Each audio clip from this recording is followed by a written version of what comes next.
the moon, you idiot. Imagine you've scrunched up a piece of paper in one hand, then you open your hand and the paper opens up like a flower. That's what takeoff feels like. But soon we began to level off. Florida said, "Are we there yet?" Then Max said, "Are we there yet?" And soon they were all saying, "Are we there yet? Are we there yet?" I tried to shush them in case there was an important message from Drax Control. Then there was a ding-dong sound in my headset, and a nice reassuring voice in my ear said, "Hello, Mr. Digby. My name is Lee. I'm your flight controller for today." "Nice to meet you, Lee." "You too. Any questions, just ask me. Right now you can relax. If you like, you can deflate your takeoff outfits and enjoy the weightless environment." I said, "Crew, you may now deflate your escape suits." They all yelled, "Yay!" And I felt not just dadly, but actually captainish. We started to float around the cabin, propelled by the air from the deflating suits. In zero gravity, we were really like a family of novelty balloons. Last time we were weightless, it had only lasted a couple of minutes. So this time we bobbed about, enjoying it, waiting for it to stop. But it didn't stop. Max did ask me if it was time to start our first task. I said, "Soon." I was too happy being a balloon to bother being the grown-up just then. A few minutes later, the reassuring voice spoke in my ear again. "Mr. Digby," it said, "we have a glitch. The release for the protective shield hasn't worked. There is an override button on the multifunctional display. It's a black button in the top right-hand corner. Can you see it?" I could.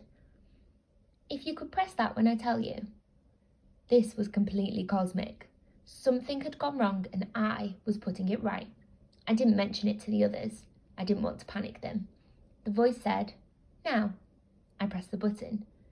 There was a sound like a door shutting somewhere far away. The capsule rocked a little bit. Then everything went bright. Our protective outer panels had blown away. Now we had windows. We could see the rejected panels tumbling away from us into space. "Great job, Mr. Digby," Lee's voice crackled in my ear. "Every mission has one glitch. You've just had yours. Now take it easy and enjoy the view." The view, by the way, was Earth. Not all of it, not to start with. Less than a quarter of it. We were still so close that the quarter filled the whole window. Because we were high up, I thought we'd be looking down, but really it felt more like looking up. And all we could see was blue. It was completely the bluest ever blue, except for bands of cloud and veins of green on the surface of the sea. We were looking at the southern Pacific.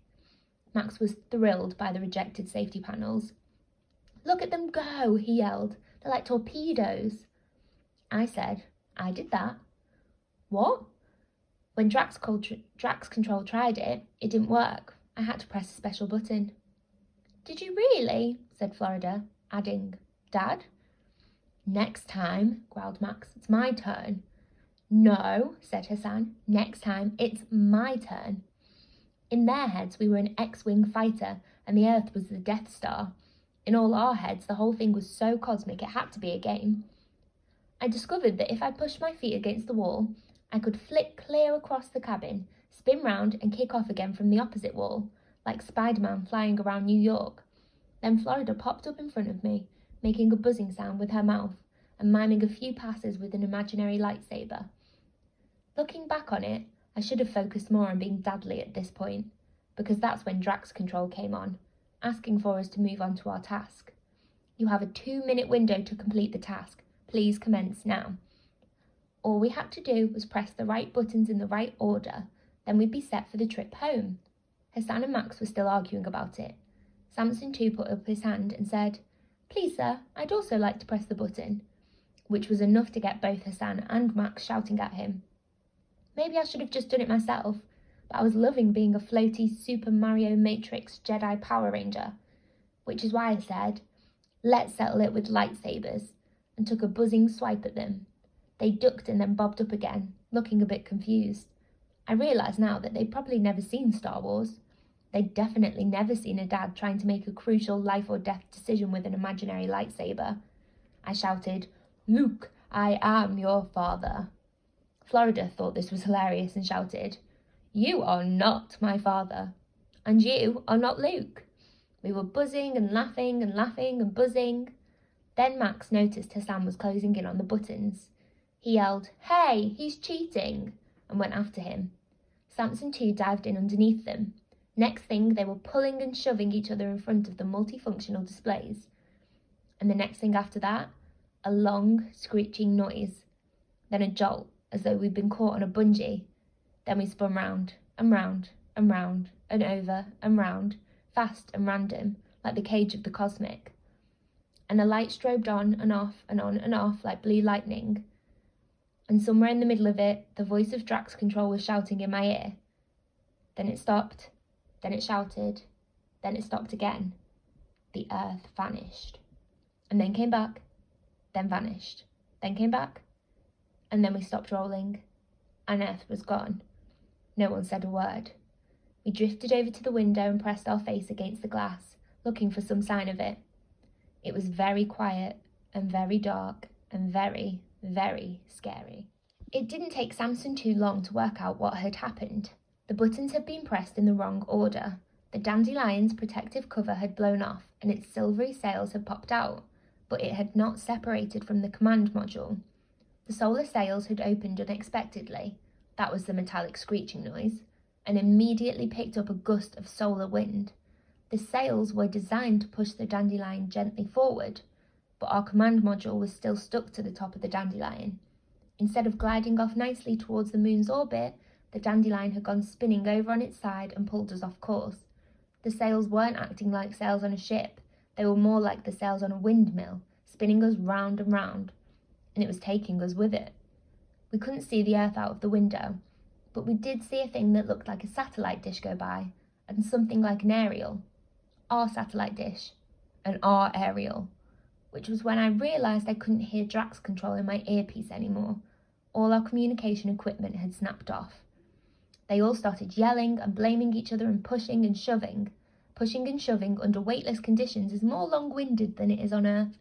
You push someone and it takes them a few minutes to get back to you with a shove.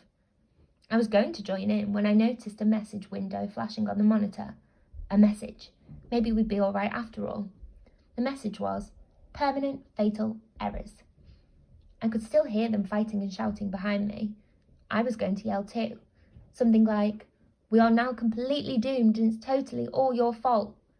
But when I turned to face them, they were all looking at me, like I would know something, like I would know what to do, like I was their dad, like the end would never come as long as I was there. "Is there a message?" said Samson too. "Yes." "What does it say?"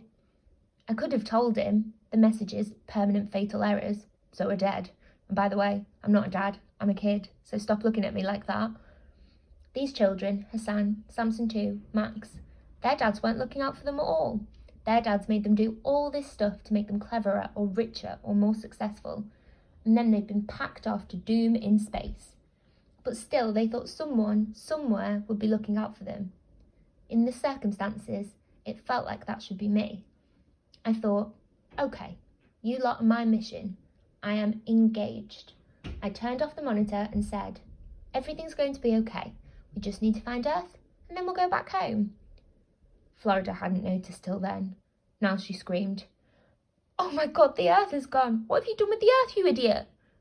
"It hasn't gone, it's just not very visible at the moment. Don't worry, it'll turn up." "How do you know?" said Samson too. "What if it doesn't?" "Because all Florida's stuff is there. The Playmobil Viking ship, the slightly leaky Super Soaker, the It's Your Solar System glow-in-the-dark mobile." I don't know what made me start listing stuff, but it worked. It reminded them about the Earth, how real and big it was. It made them see it in their heads, and they started adding things to the list until they calmed down and finally went to sleep. The bright blue sleeping bags are attached to the wall, hanging there with their heads lolling.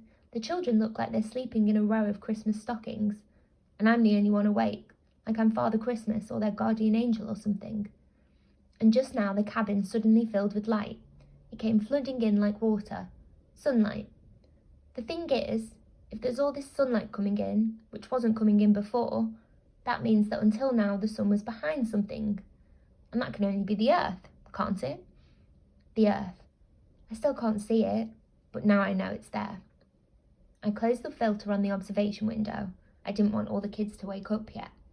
There's a hatch in the floor just in front of the multifunctional displays. the hatch that leads to the dandelion module. I thought I'd go down there and look through the dandelion's windows. I might even be able to see the earth from there. I fiddled with the catch. It was simple enough. It was only when it was actually moving I suddenly thought, what if this doesn't lead to the dandelion? What if it goes straight to the outside, to the wastes of space? If it does, we'll all be sucked out by the pressure differential and our heads will explode. Luckily, that didn't happen. Inside the dandelion, it was surprisingly unrockety. 3 rows of seats, 2 massive windows. It really was like being inside an unusually spacious ice cream van. The good news was there was a lot, cupboards full, of food and drinks. The bad news was that, even with those massive windows, you still couldn't see the earth. There was a massive thing between us and the sun, but it wasn't the earth. Something moved behind me. Florida. She had come down into the ice cream van. Then, "Oh my God," she said, pointing out of the window. "Do you know what that is?" I nodded and said, "I think I may have seen it before." "That," said Florida, "is the moon, you idiot."